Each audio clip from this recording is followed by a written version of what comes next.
The next topic is array of objects. I hope all of you know that what is array. Array is like a collection of variables. Okay, and the properties of array is that all the variables are stored consecutively to each other. There is no space between the different variables inside array. So let's suppose if we have array of okay, one thing more, array is a combination of variables. So how many locations will be there, how many variables will be there, that is called the size of the array. So size of array is represented in these brackets.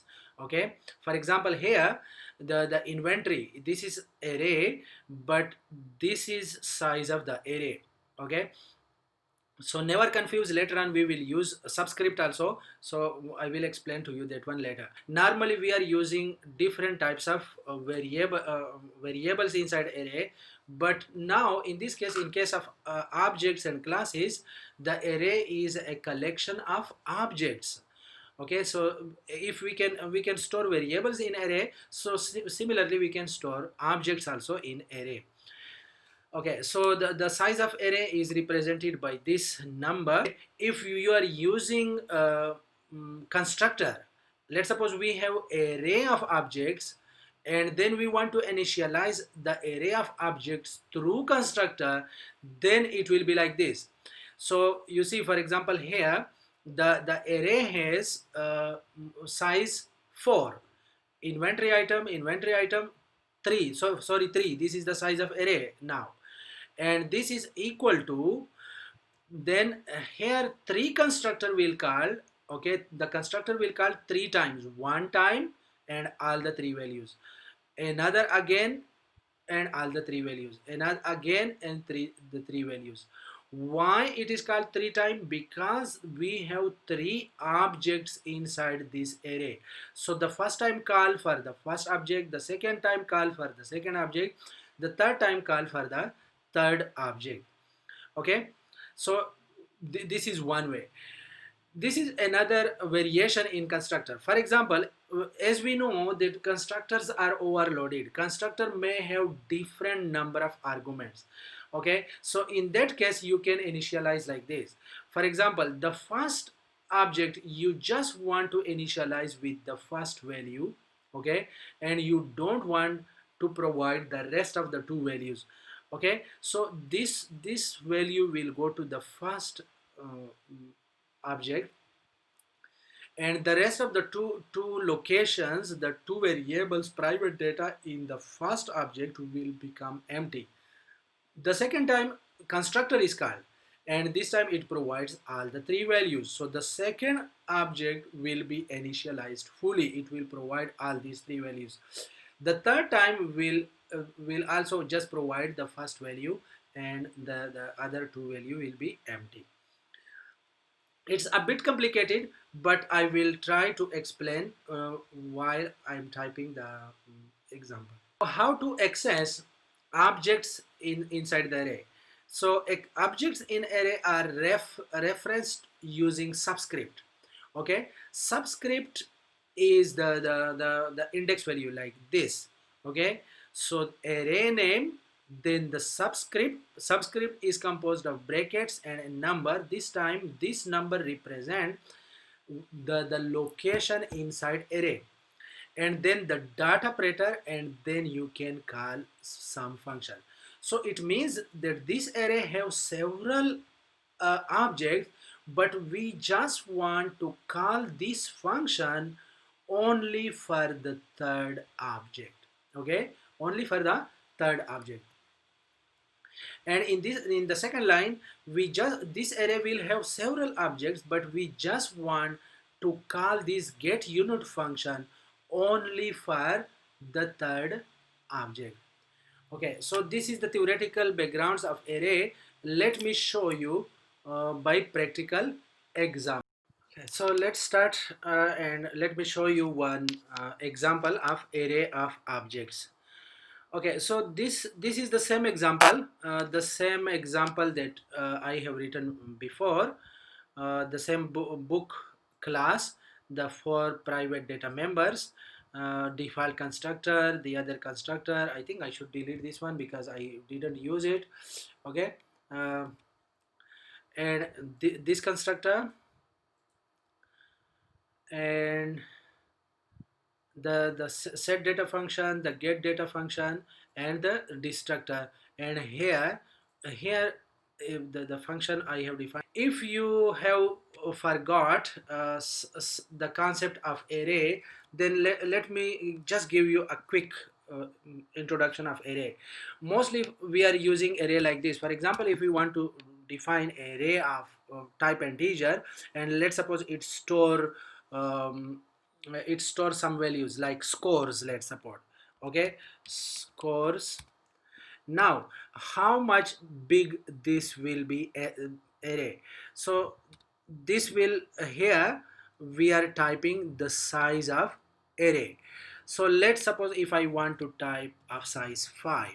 Okay, so this is called the uh, declaration of integer array.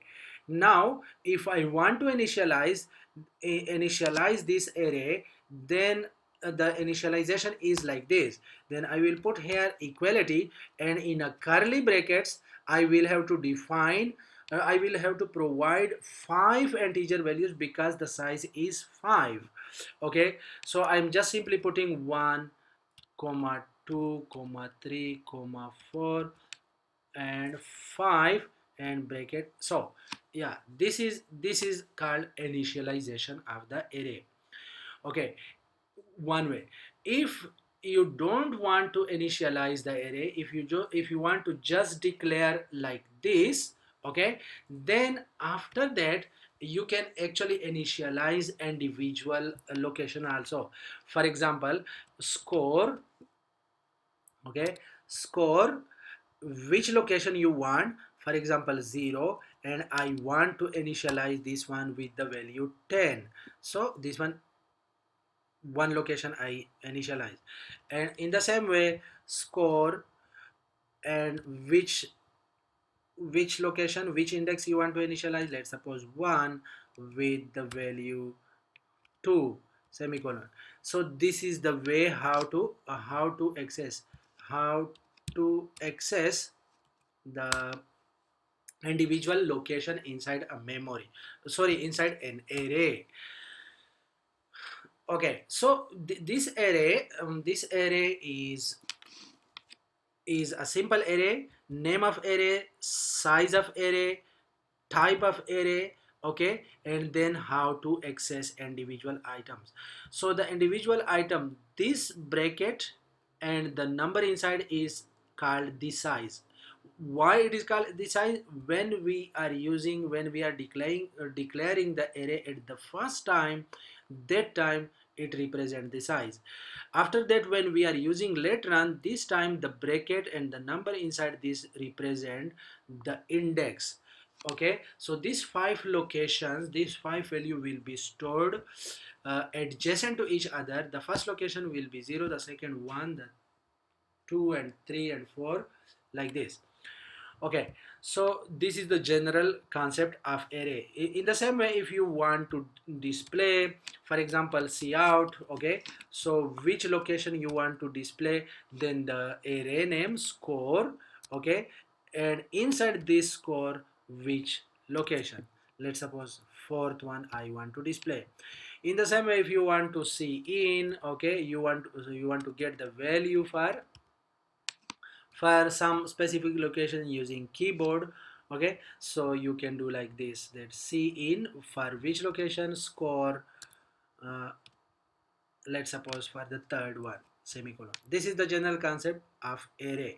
Now here we are using integer values. What about if we use objects, like if I replace the int by book? So now it says it shows that we want array of size 5 but of type book. Okay, so this array will store 5 books, 5 objects of type book.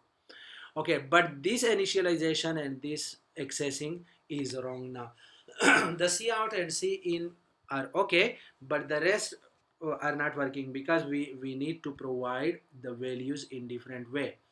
Okay, because the first value is a string, it should not be integer. Okay, so how to do this? It will be like this. Let me clean this out.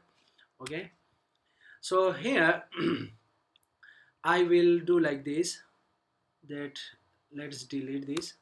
Okay, so book. Now I want array. So the array I should say like store. Okay, store, and the store will have books. How many books? For simplicity I am just using mm, 3. Okay, semicolon.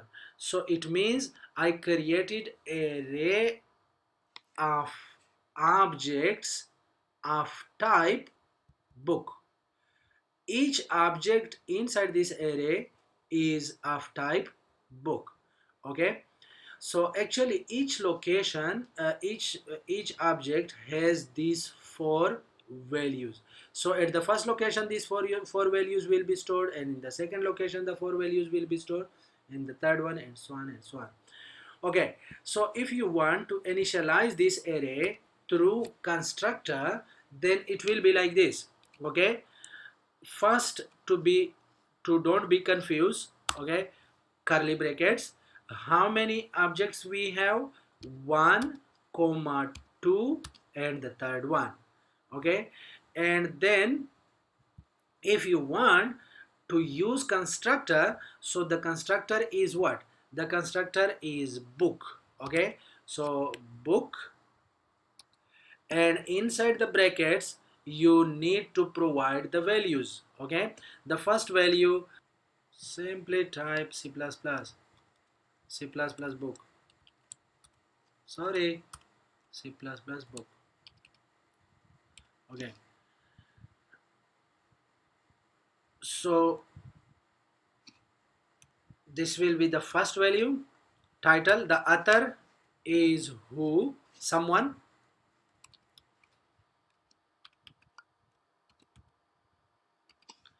The third object is the publication date, that is also a string value.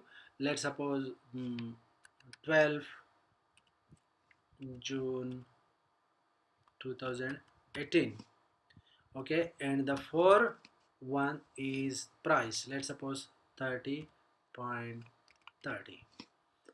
Okay, so you see one complete constructor for the first object in this array, then comma, then another complete constructor. To save time I will copy this one again and pasting here again. You see another constructor again and another constructor again. So if you are not sure, then it is not visible like this, so let me bring like this. But all these are, let me do like this, these are in these curly brackets. Okay, this is the way to initialize array of objects. In these curly brackets are all these. I hope somehow will be not confused. No need to put comma after this because this one is the last one. Okay, so let's run this program. If we run it,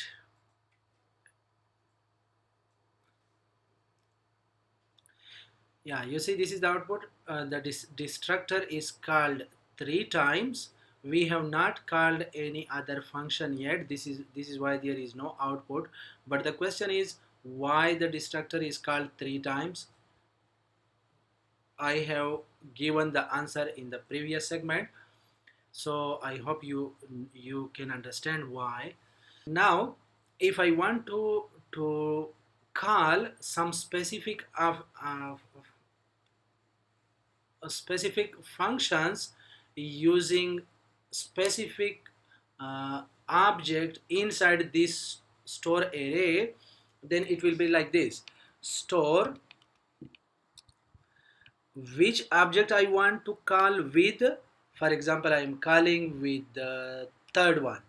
Okay, the third one has the price 100. Okay, so if you want to call object call functions, then dot operator. So store to dot get data. This get data function don't have any argument, so no need to type any argument, just like that.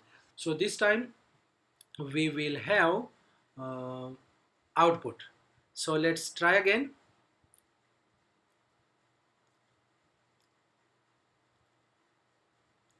Yeah, so you see the title, the name, and the price is 100.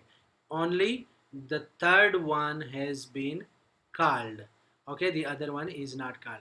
You, if you want to change, you can try 0, 1, and 2, but not more than 2 because the size is 3. Okay, so the conclusion is that we can create array of objects, and if we want to initialize through constructors, then it will be like this. And if you don't want to initialize through constructor, okay, then it is possible like this also. That okay, let's delete this part now, just create the array like this. Okay, now after that you can initialize like using the functions. For example, store which object you want to initialize. Let's suppose the first one I want to initialize with dot get data, and you should remember that the get data function needs arguments, for arguments, so we will have to provide. So it will be the C++. Let's suppose the book is object oriented programming. Object,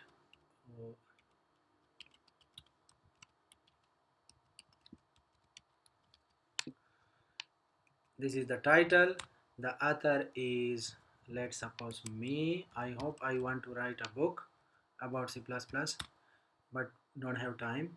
Okay, so the third one is the publication date. So it is also a string value. So let's suppose 30 May, very recently, 2020, and the price is very cheap or very expensive. Let's suppose 20.40. Okay, so uh, I I use array, but the first object in this array, and then call the function. Okay, now here I should also change the object name because we initialize the 0 one. So let's change this one also to 0, and let's try to run again. Oh, there is some error. Store was not declared in this scope. What does it mean?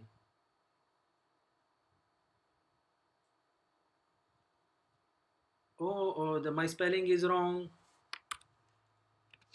My spelling is wrong. Sorry. You already know.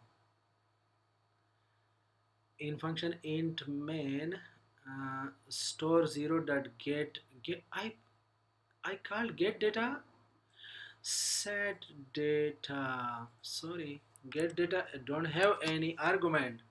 It should be set data, and get data will display.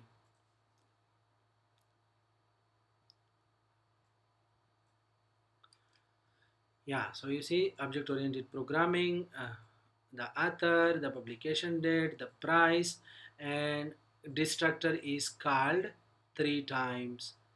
I hope you know why. Okay, so this is the topic of array of objects. I hope you get, you understand the topic. If anything, we will discuss tomorrow in a class. So that's all for this topic.